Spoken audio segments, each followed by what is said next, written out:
Hey, I'm Jeff Rowland with Aeroverse. We think the best streaming aviation channel there is. You should check it out.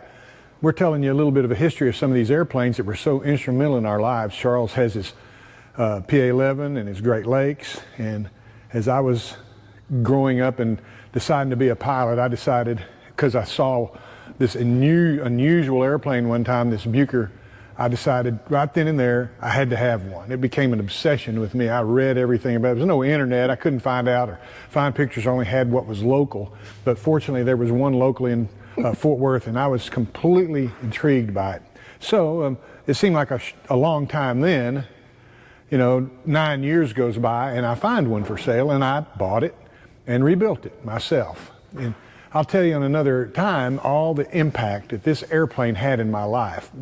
Owning it, rebuilding it, getting my A&P, borrowing money against it, etc. All these things that culminated in my career. And this airplane was instrumental. I mean, I took this girl for a ride in it, and she was so flipped out over the whole experience. Now we're married. So you can just tell, I can tell you the impact of this airplane in my life has been huge. But I want to tell you a little bit about it and why it was so intriguing. You can see it's not a real big airplane. 24-foot wingspan. There's probably some metric thing that it's a German airplane. The Germans designed it pre-World War II.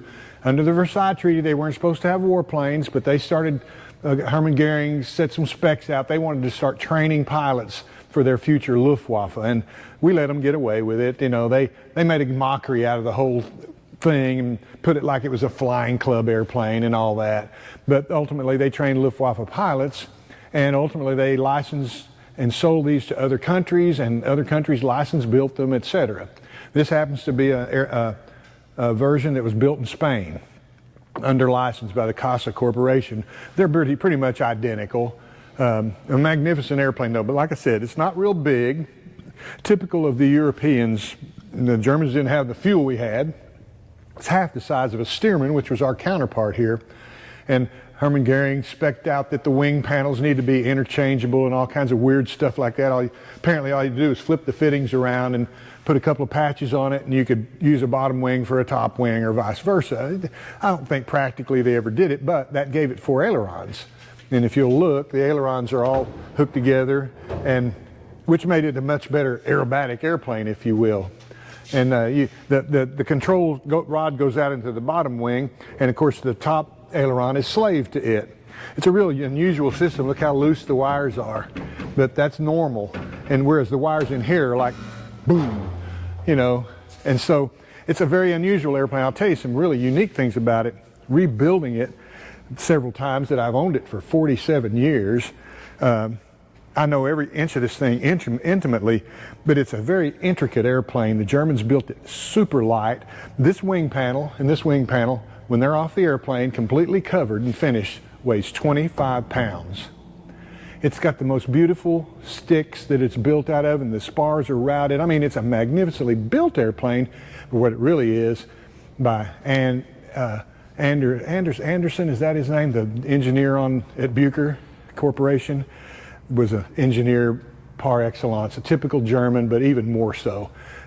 It's a magnificently engineered airplane. Ball bearing controls, double swept wings. The Goering spec said, hey, I want the wings interchangeable, so the wings got swept.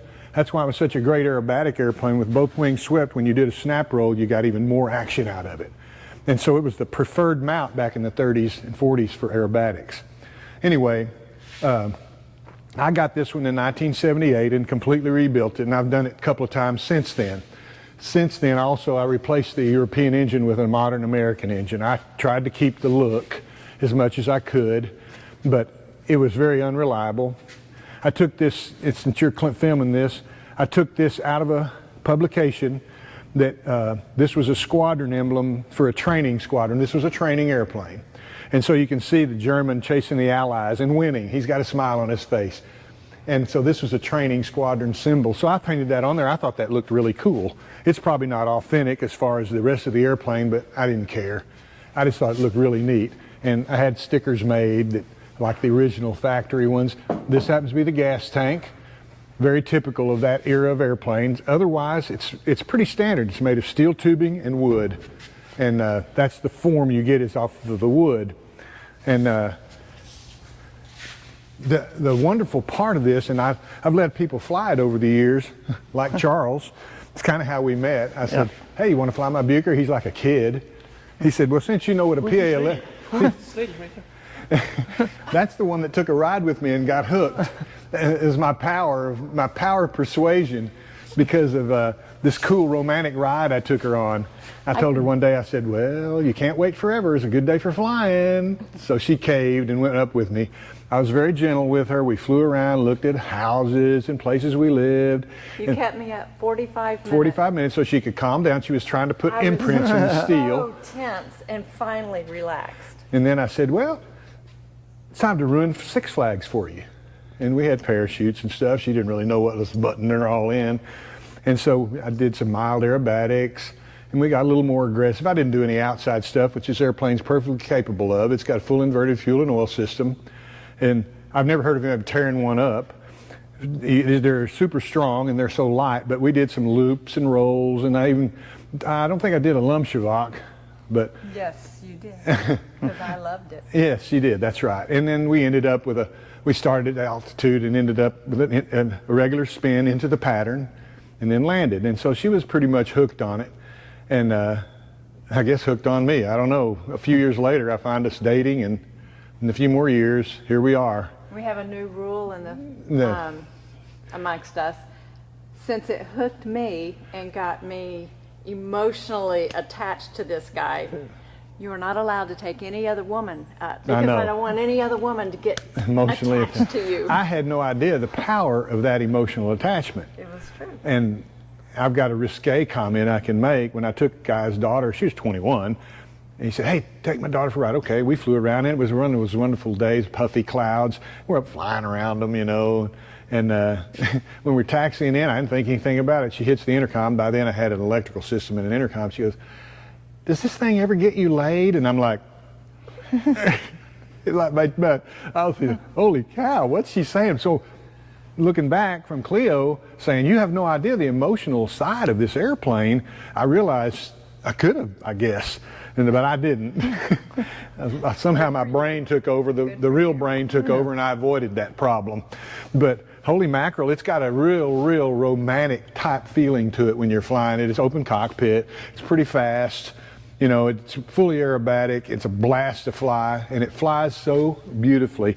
I tell people when I go, hey, take a look at it, feel of the controls, and they move these controls, and I wish you could do it, not through the movie, but the controls are so smooth.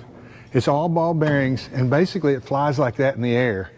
It's a tremendously wonderful flying airplane, which is what I wanted when I heard how they flew. Mine was the first one I ever flew. Well, Mark, if I can tell you real quick, modern aerobatics are way different than what this airplane does. And the reason is because of this airplane. This airplane changed aerobatics. And when Odyssey, who was a Spaniard, came up with the scoring system for modern aerobatics, he wrote it specifically around defeating this airplane. Because that's what he flew. Right. He flew it. He knew this airplane. He knew this was the preferred aerobatic plane of anybody in aerobatics. Right. And he wrote the new system around what this airplane could not do. And that is where new modern aerobatics come from, is defeating what this airframe could deliver. And it's called the aerobatic hieroglyphics, if you will, that they draw out on the map and on their sheet, and they put together to form a routine, be it for scoring or for an air show or whatever. Is called, they use these symbols called the Odyssey key. Right. And this airplane was a wonderful snap rolling airplane, if you will, and spinning airplane because of the double swept wings. You know, as that wing advances, the feds call it something like, this one stalls less than that one and all this malarkey. But when you introduce a snap roll into this thing, it snaps around. But one thing it does very well and better than most airplanes is it stops on a dime. Count Cantacuzino, or whatever his name was, he was famous for coming in and touching down and then throwing the power to it and doing a snap roll right off the ground because it was so predictable. Yeah. And so it didn't do vertical maneuvers very well because look at all the drag. Yeah. And so the vertical maneuvers, and no power then, that's right. So the vertical maneuvers score very high today and the snap maneuvers score very low. because this was an exceptional snapping airplane and a terrible vertical airplane. So that's the history on how this airplane changed competition aerobatics. And it's typical European too. They have these much smaller cockpits, and this is how you get in and out. And that's the instructor's seat or the passenger seat. He basically sits on the center of gravity, but the pilot by himself would sit back here. And so again, we're flying from the back seat like God intended. And I've modernized it with a modern engine, but I tried to keep some of the older instruments. Well, I got a G meter, but I had to modernize it with some modern instruments. The FAA wouldn't let me license it with kilometers and stuff like that.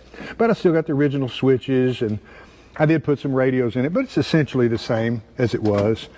And it's a really nice flying airplane. That's what I loved about it, and I've never been disappointed. And one other piece of trivia on these, one of these was shipped over to the United States on the Hindenburg. That's right. And delivered here for Romanian aerobatic pilot, Alex Pampna. Right. Right. And that airplane is now in the National Air and Space Museum. That's if you right. get a chance to go in and see it. It's that actual airplane. That's the airplane that was shipped over on the Hindenburg. Right on. So, in the 30s. In the 30s. In the 30s, that's right. That's right. And so this was the two-place training version, and they made a single-place advanced trainer, they call it, even though he could only fly it alone. A friend of mine has a couple of those. They're really more rare than this. I'd say there's probably 100 of these left in the world. And one of the things, the first time I saw one of these Bückers, what I noticed was how low this was. And when I walked up to it, I was like, what is this thing? And it didn't have what it was written on there like mine. But I noticed that this, as you watch the elevator from up here, you know, we were talking about on the PA-11, some of the later ones, they'll put the counterbalance out there for aerodynamic balance. Look how this one does it.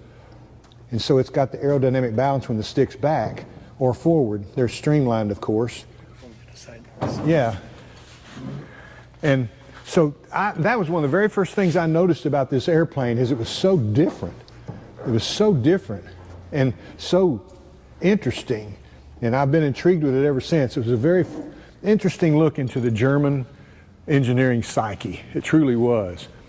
And so I know a lot about this one because I've had it completely apart to nothing several times, and some other people's as well.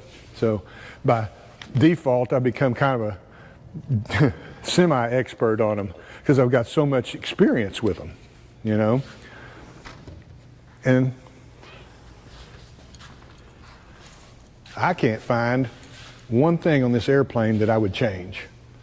When I took the old engine off and added the modern American engine, it changed the look in the front a little bit, but I gained like 75 horsepower and lost over 100 pounds. The airplane became a really wonderful flying airplane then. All right, well, next time, Jeff, I'm going to tell you more about this airplane, not in its physical thing because it's so unique, which it is. I'm going to tell you the impact this airplane had on my life and how something like this can change your life. I bought it, like I said, 47 years ago.